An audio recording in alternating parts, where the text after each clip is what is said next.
Mawwaige.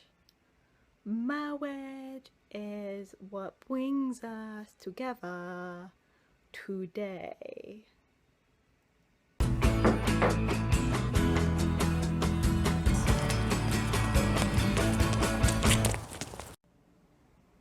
So, as Joseph mentioned last week, there's been a hell of a breakthrough with the Supreme Court ruling in favor of same-sex marriage. And there was much rejoicing. Yay! Shh. I don't have a rainbow flag. I'm doing this one pirate style. I love weddings. Drinks all around. This is a momentous occasion for so many couples who have been denied the legal protection and social legitimacy that's been offered under the usual purview of marriage, and they now get access to things like tax benefits, next of kin status, hospital visitation rights, and there's also, given the importance that as a society we place on marriage, a less quantifiable but still valuable recognition of their relationship to each other as being equal and just as important as partners. So this is a very big deal, and it's something that is so important to so many people. I do think with this moment we will be facing backlash, as per usual for these kinds of movements. But more than that, I think we run the risk of society wanting to pretend that our work here is done.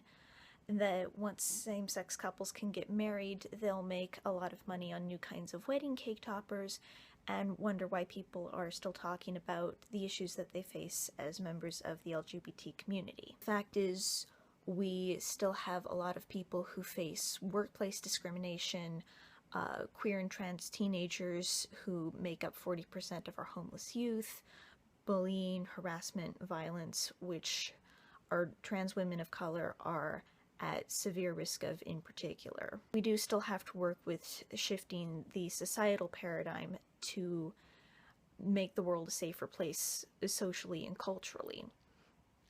And it's not just about being able to get married and do all of the things that cisgender heterosexual people are permitted to do.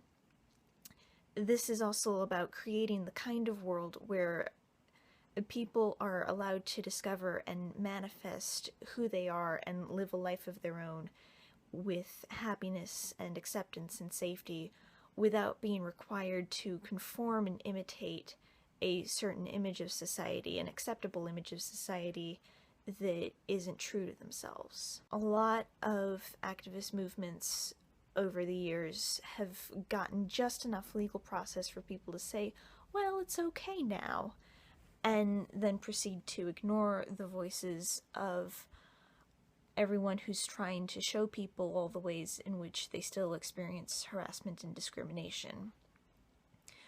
Our victories like this are so worth celebrating, but those who've never had to struggle for these victories often won't see that our work isn't done.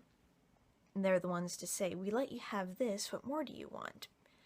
Because they've spent all their time in a society that was centered around them and only them, and now it's time to learn to share. I've been incredibly fortunate that both my parents are intelligent, thoughtful people who didn't start out from a place of knowledge and support, but certainly managed to reach it, largely in thanks to my brother who got the ball rolling, and then I brought them farther along with my own journey.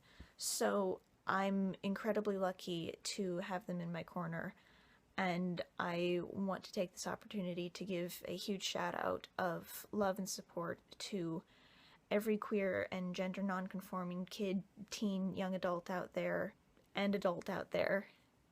Anyone whose parents' community is currently ranting about how the gays are getting married and destroying the country. You guys deserve better. I hope you're doing okay. I hope they learn to accept the truth of who you are. I hope they learn to understand. And if they don't, I hope you manage to find a community who loves you.